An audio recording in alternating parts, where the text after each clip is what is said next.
कहानी को सुनते ही आप धैर्य करना सीख जाएंगे। मेरे साथ जो हुआ, अच्छा हुआ या बुरा, किसान का धैर्य। कई बार हम बहुत ज़्यादा ही अपनी लाइफ को लेकर सीरियस हो जाते हैं कि जैसे ही कुछ बुरा हुआ तो हम उदास हो जाते हैं। घर में जब कुछ अच्छा घटित होता है तो हम बहुत खुश हो जाते हैं। हमारे विचार बहुत जल्दी बदल जाते हैं। हम यह नहीं सोचते कि जो कुछ घटित हुआ है वह हमारे लिए अच्छा है या बुरा। हमारे साथ घटना का भविष्य में क्या प्रभाव पड़ेगा ये हमें खुद नहीं पता होता। आज की यह कहानी आपको कठिन परिस्थितियों में धैर्य का महत्व सिखाएगी। किसान का धैर्य। एक समय की बात है, एक किसान था जिसके पास एक घोड़ा था। वह अपने इस घोड़े से बहुत प्यार करता था। इसे अपने घोड़े पर बहुत गर्व था, जो किसान की कमाई का जरिया भी था। अपनी इस कमाई से किसान अपने परिवार का पेट भरता था। लेकिन एक दिन एक घोड़ा भाग गया।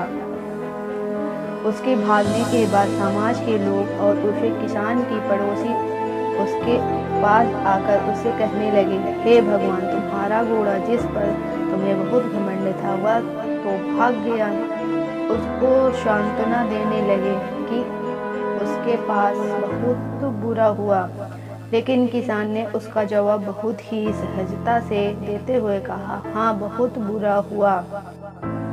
फिर अगले दिन घोड़ा वापस आ गया। लेकिन सिर्फ घोड़ा वापस नहीं आया, बल्कि वह अपने साथ 3 जंगली घोड़े भी लाया।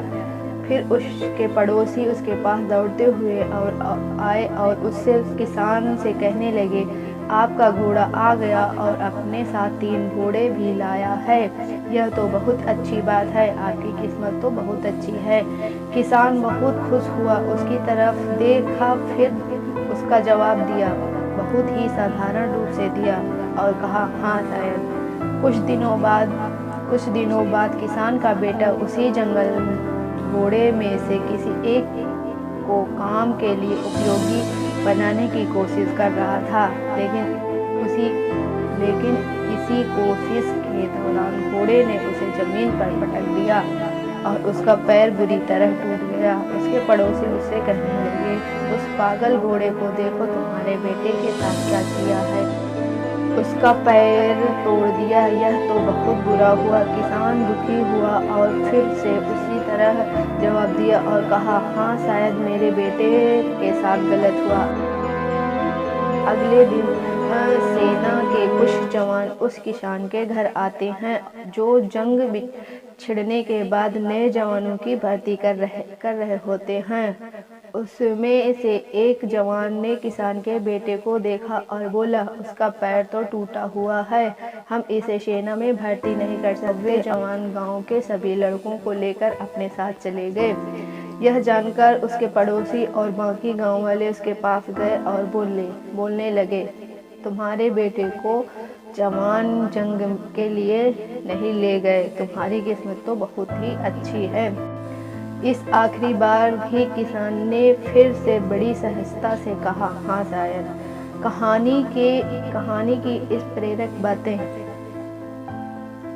इस कहानी में हमें यह प्रेरणा मिलती है कि हमारे लिए चीज़ों को नकारात्मक ढंग से सोचने में जरा भी समय नहीं लगता है। जब भी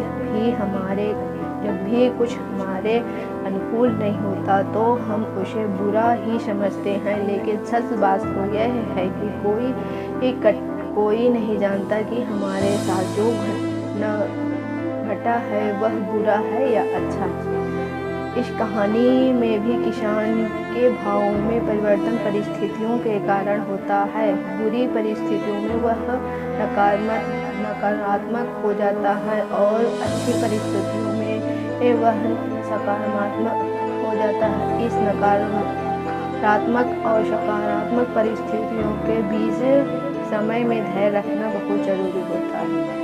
क्या आप वाकई में यह बात बता सकते हैं कि हमारे साथ जो घट रहा है वो गलत है या सही, बिना यह जाने कि भविष्य में उसका क्या प्रभाव पड़ेगा यह हमारे जीवन पर? मुझे लगता है आपका जवाब नहीं होना चाहिए। हमारे समाज में, हमारे देश में ऐसे बहुत से महान लोग हैं जो अपने जीवन में असफल हुए, हारे, अनेक बड़ी बड़ी बीमारियों से लड़े, किंतु उन्होंने कभी भी अपना धैर्य नहीं खोया और ना ही हार माने। यही आगे चलकर बड़े प्रसिद्ध सफलता के मुकाम में पहुँचे और सफल बने। हमारे बड़े बुजुर्ग सही कह गए हैं कि जो होता है अच्छे के लिए होता है। यह छोटी सी लाइन हमें बहुत कुछ सिखाती है और ये बात हमें कभी भूलनी नहीं चाहिए। हमेशा कोशिश करते रहो, जीवन के पथ पर निरंतर आगे बढ़ते रहो। आपको बस यह करना है, किसी भी बात को लेकर ज़्यादा परेशान नहीं होना, अपने आप को शांत रखना है, अपने काम से काम रखना। अपने सुझाव और सवाल मुझे कमेंट करें, मैं आप सबका जवाब दूँगी। नई प्रेरक बातें आपको साझा करने के लिए प्रेरणा मुझे आपसे ही मिलती है। बस आप वीडियो को शेयर और लाइक जरूर करें।